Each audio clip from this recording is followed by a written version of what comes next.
In late 2024, the generative artificial intelligence market operated under a clear absolute.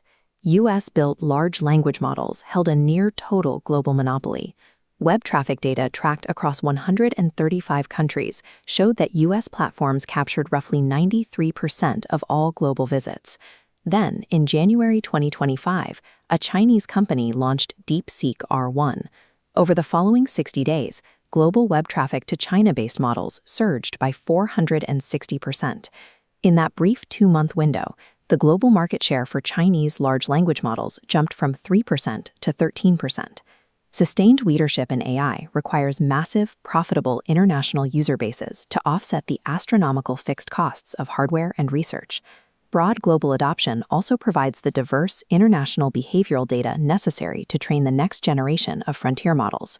The DeepSeek shock shatters the assumption of a permanent U.S. incumbency advantage. The global AI ecosystem is highly volatile, and it is actively fracturing along macroeconomic lines. Zooming out to look at the macro trends between April 2024 and August 2025, the total market was rapidly expanding. Total global LLM usage tripled during this period, scaling from an estimated 2.4 billion to over 8 billion monthly visits. This chart isolates traffic to China-based providers. Panel B reveals a key behavioral anomaly immediately following the January launch. The massive blue section representing DeepSeek does not cut into the orange area below it.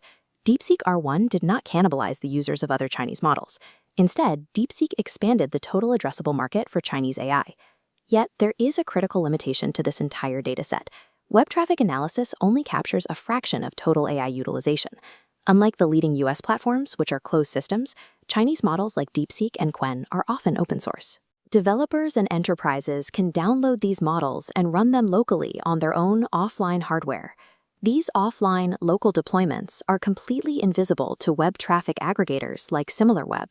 Because offline deployments go completely untracked, that 460% web traffic surge is actually a conservative underestimate of China's true global market penetration. Traffic volume dictates scale, but tracking exactly where this adoption occurred reveals the market's new fault lines. The 460% surge was not evenly distributed across the globe. This map tracks market share gains by China-based models. Every country registered an increase, but focus on the extremes. DeepSeek captured over 20% penetration in 11 countries and over 10% in 30 countries, concentrated in South America, Africa, the Middle East, and Russia. This specific geographic clustering is driven by an underlying macroeconomic variable.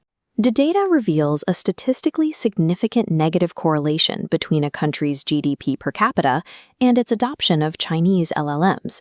In practical terms, the data shows that developing nations adopted Chinese models at a disproportionately higher rate than developed nations. Meanwhile, U.S. allies and NATO members showed only minimal shifts toward the new Chinese platforms. These charts compare 30 countries.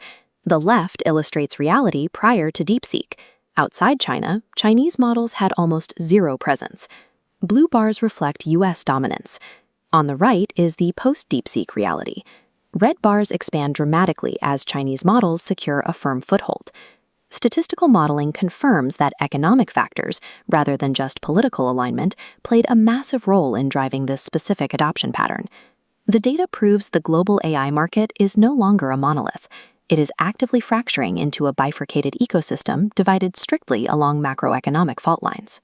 Analysts typically assume that AI adoption in the global south is driven by 3 primary factors: cheap pricing, local language support, or aggressive state diplomacy.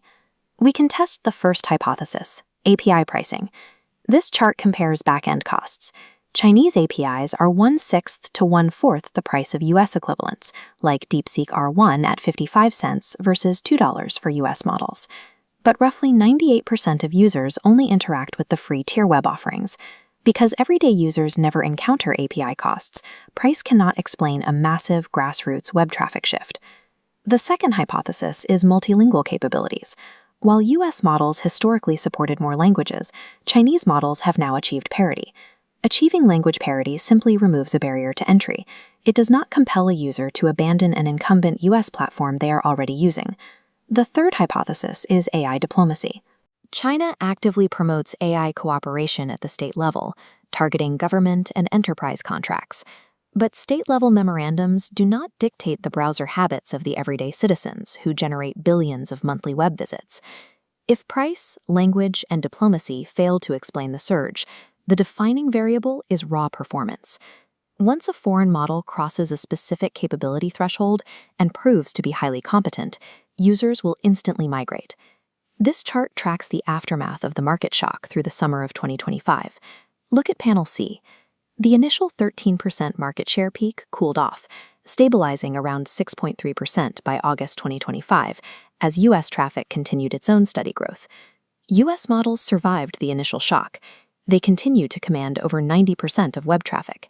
Interpreting this stabilization as a secure victory ignores the underlying structural vulnerability that remains fully exposed. The DeepSeek shock served as a strict proof of concept. A highly capable open-source alternative can instantly capture double-digit global market share. Because in the global software ecosystem, the cost for an everyday consumer to switch between competing platforms is virtually zero. In the ultimate U.S. China technology competition, traditional business moats do not exist. Global dominance is only as secure as the raw performance gap of your latest frontier model.